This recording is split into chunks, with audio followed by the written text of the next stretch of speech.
ভারতবর্ষের সংবিধান রচয়িতা ডক্টর বি.আর. আম্বেদকরের উদ্দেশ্য করে সংসদে দাঁড়িয়ে অপমানজনক কথা বলেন স্বরাষ্ট্রমন্ত্রী অমিত শাহ। তার প্রতিবাদে আজ সারা রাজ্যের পাশাপাশি ভাটপাড়া পৌরসভার অন্তর্গত আর্য সমাজ মোড় থেকে ভাটপাড়া মোড় পর্যন্ত তৃণমূল কংগ্রেসের কর্মী সমর্থকরা মিছিল করেন। এদিন এই মিছিল থেকে অমিত শাহ পদত্যাগের দাবি তুলে স্লোগান দিতে দেখা যায়। এদিনের এই মিছিলে ভাটপাড়া পৌরসভার উপপৌরপ্রধান দেবজ্যোতি ঘোষ, ভাটপাড়া পৌরসভার প্রাক্তন পৌরপ্রধান সৌরভ সিং সহ ভাটপাড়া সহ তৃণমূল কংগ্রেসের নেতা কর্মীরা অংশ নেন।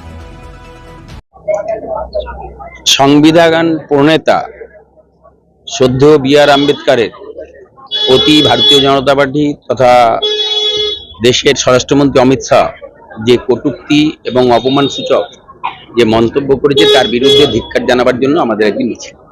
কেন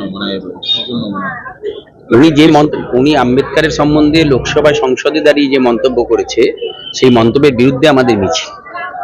এই যে উনি বলছে কথায় কথায় আপনার আম্বেদকরের কথা বলেন, তার আম্বেদকরটা কে?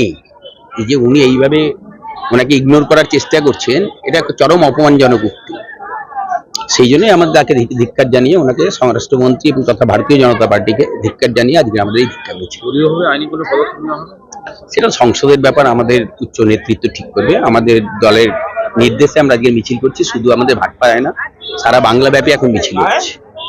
এই ধিক্কার জানিয়ে আমরা এই আর্য সমাজ মোড় দিয়ে ভাটপাড়া মোড় পর্যন্ত।